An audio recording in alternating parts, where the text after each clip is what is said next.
I think I've found what the future of government is. I'm not sure we're ready for it. I've really come to the conclusion that the agentic state is really where this is all going. If you want a teaser of what that is, I did a really good interview with Manuel Kilian from the Global Government Technology Center, Berlin, last week, all about this idea. Now, that interview is mainly theory and the framework, but now we've got something new.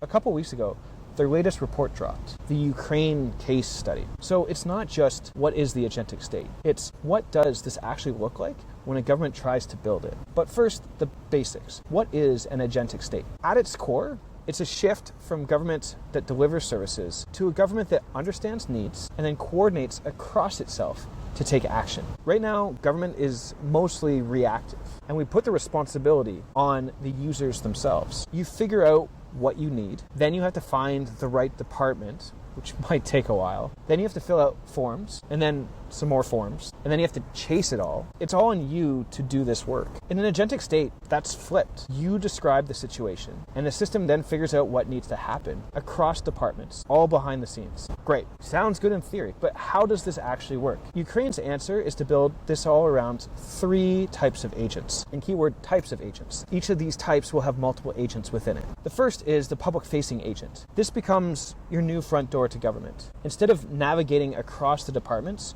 you just explain your situation and it coordinates the responses across the system itself. And this is a shift from what we have right now, which is effectively an AI chatbot, to an AI agent, something that can act on your behalf for you, not just give you information. Second are the internal agents for public servants.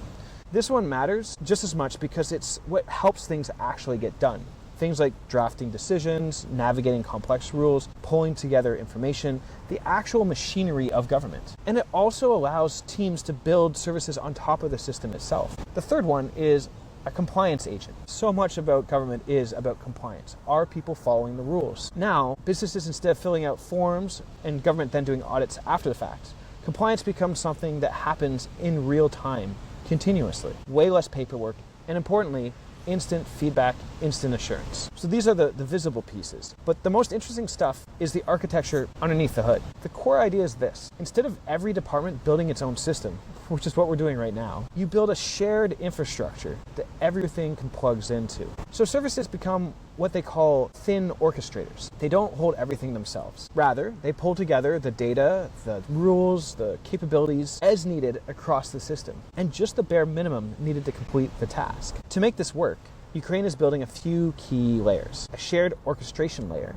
that connects everything. A registry of agents and services so they can find each other. A common source of truth for laws and rules, a la rules as code. And if you don't know what rules as code is, I've created a video about it. It's a really important concept, so definitely jump in. A data layer that works across the departments, and infrastructure that blends secure government systems with cloud technology. And this security is becoming increasingly important, especially if you're a country like Ukraine. So that's what makes this different, because now you're not just digitizing services, which is what we've been doing up to this point, but you're building something that actually coordinates across government in real time. This is what government designed for AI looks like, not just government that uses AI. This doesn't just change services, it changes how we as public servants actually work. AI becomes our partner. It helps us draft decisions, navigate rules, build services. So this routine stuff gets automated. Human judgment therefore becomes way more important, at least in theory. On the regulatory side, we're shifting from periodic audits to continuous oversight, which sounds efficient, but there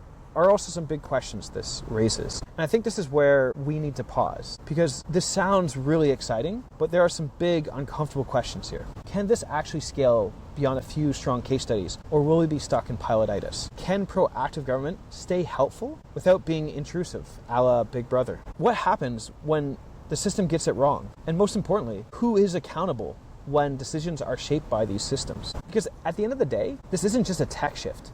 It's actually a fundamental change in how government operates. And if this is true, it also changes what it means to be a public servant. Where does judgment sit? Where does accountability sit? What does good public service actually look like in a system like this? I don't have clear answers to this yet, but I do believe this is the direction we're moving in. So the question isn't, should we use AI in government? That ship has sailed. It's, what kind of government are we building as AI becomes an active participant in how it actually runs?